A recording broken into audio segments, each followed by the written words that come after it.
Hello बच्चों, कैसे हो आप। और आज की मेरी हिंदी क्लास का टॉपिक है संज्ञा।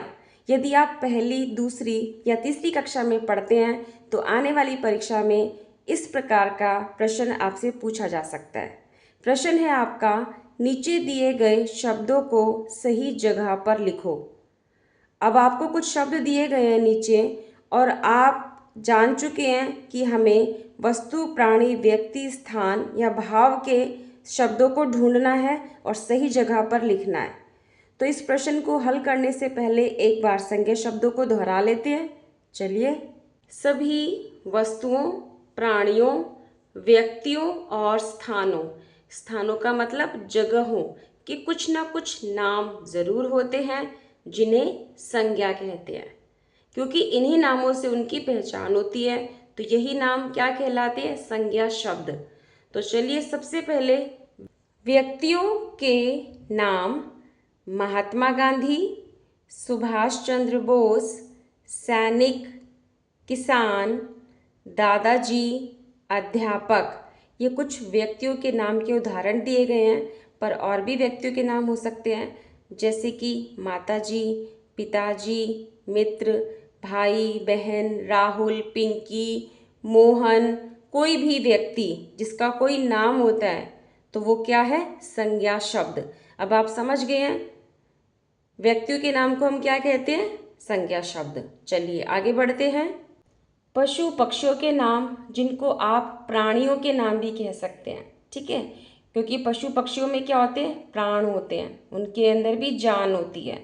तो ऐसे नामों को भी संज्ञा शब्द कहा जाता है, जैसे हाथी, शेर, घोड़ा, तोता, मोर, कबूतर, कोयल, चींटी, बंदर, मगरमच्छ। कोई भी प्राणी, चाहे वो पशु हो या फिर पक्षी हो, तो उनके भी नाम होते हैं। तो ये भी क्या है? आपके संज्ञा शब्द। अब वस्तुओं के नाम भी जान लेते हैं। कोई भी वस्तु हो सकती है, जैसे कि पुस्तक, घड़ी, कार, टेलीविज़न, पेड़, घर, पेंसिल, पेन, आपकी किताब। कोई भी वस्तु, उसका भी कोई ना कोई नाम होता है। तो वस्तुओं के नाम को हम क्या कहते हैं? संज्ञा। स्थानों, जगहों के नाम, कोई भी स्थान, कोई भी जगह जिसका नाम होता है उसको भी हम संज्ञा शब्द कहते हैं। जैसे विद्यालय, जो आपका स्कूल होता है वो भी एक जगह है, एक स्थान है, उसका भी नाम है। जहाँ पे आप पढ़ने जाते हैं, क्या नाम है उसका? विद्यालय। कुतुब मीनार, बाजार, ताजमहल, मंदिर, पार्क, जंगल, ठीक है, घर, बैंक। ऐसी कोई भी जगह, कोई भी स्थान का नाम, वो भी संज्ञा शब्द कहलाते हैं। संज्ञा शब्दों को दोहराने के बाद बेटा अब आपको इस प्रश्न को हल करना आसान हो जाएगा, क्योंकि आप जान चुके हैं कि दिए गए शब्दों में कौन सा शब्द वस्तु, प्राणी, व्यक्ति, स्थान या भाव वाला शब्द है। तो सबसे पहले आप देखेंगे लोमड़ी। लोमड़ी क्या है? एक प्राणी। प्राणी का मतलब आप समझ जाएंगे कि वो पशु है या फिर पक्षी। तो आप जानते हैं कि लोमड़ी एक पशु है, तो हमने उसको प्राणी के स्थान पर लिख दिया है, ठीक है। अगला शब्द आप देखेंगे नानी। नानी तो एक व्यक्ति है, एक इंसान है, तो नानी को हमने व्यक्ति के स्थान पर लिख दिया, उस जगह पर, ठीक है। छतरी। छतरी एक वस्तु है, प्राणी भी नहीं है, व्यक्ति भी नहीं है ना। तो छतरी को हमने कहाँ लिखा? वस्तु की जगह पर।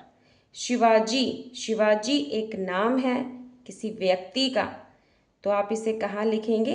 व्यक्ति के साथ। सांप। सांप क्या है? प्राणी, पशु या फिर पक्षी, वो किस में कहलाएंगे? प्राणी में। तो आपने सांप को कहाँ लिखा? प्राणी के साथ। घर।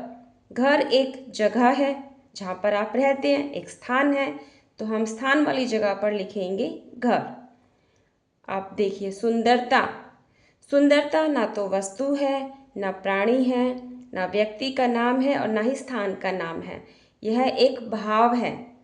ऐसे संज्ञा शब्द जिनको महसूस किया जाता है और जो दिखाई नहीं देते उनको हम भाव के स्थान पर लिखेंगे। सुंदरता, समझ गए आप। ऊंट। ऊंट क्या है? एक प्राणी, तो हमने यहाँ लिख दिया प्राणी के स्थान पर। लक्ष्मीबाई एक व्यक्ति का नाम है, लक्ष्मीबाई झांसी की रानी, तो आपने यहाँ लिख दिया व्यक्ति में। विद्यालय, विद्यालय एक जगह है, एक स्थान है जहाँ पर आप पढ़ने जाते हैं, तो विद्यालय को हम कहाँ लिखेंगे? स्थान की जगह पर। कोयल, कोयल एक पक्षी है, तो आप उसको प्राणी की जगह पर लिखेंगे। गर्मी, देखिए गर्मी एक भाव है, गर्मी दिखाई नहीं देती और ना ही आप गर्मी को छू सकते हैं, सिर्फ महसूस कर सकते हैं, तो गर्मी क्या है? एक भाव। हंसी, हंसी को ना आप छू सकते हैं, ना हंसी आपको दिखाई देती है।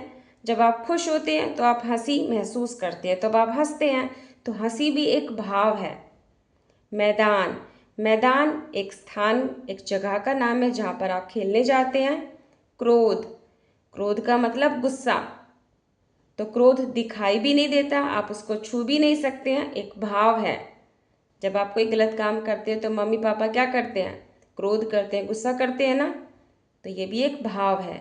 कुर्सी, कुर्सी एक वस्तु का नाम है, तो उसे हम वस्तु की जगह पर लिखेंगे। लाल किला एक जगह का नाम है, स्थान का नाम है, तो लाल किला को हम स्थान वाली जगह पर लिखेंगे। कुर्ता, कुर्ता क्या है? एक वस्तु, तो कुर्ता को हम वस्तु के स्थान पर लिखेंगे।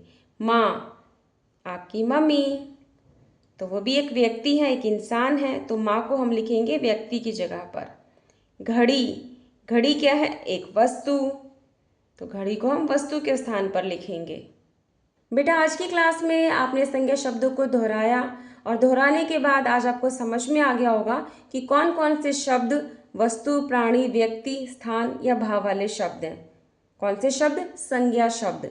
जैसे कि परीक्षा में प्रश्न पूछा जाता है, नीचे दिए गए शब्दों को सही जगह पर लिखो। जब आप जान चुके हैं कि कौन से शब्द वस्तु हैं, प्राणी हैं, व्यक्ति हैं, स्थान हैं या फिर भाव वाले शब्द हैं, तो आप आसान तरीके से इस प्रश्न का उत्तर लिख सकते हैं।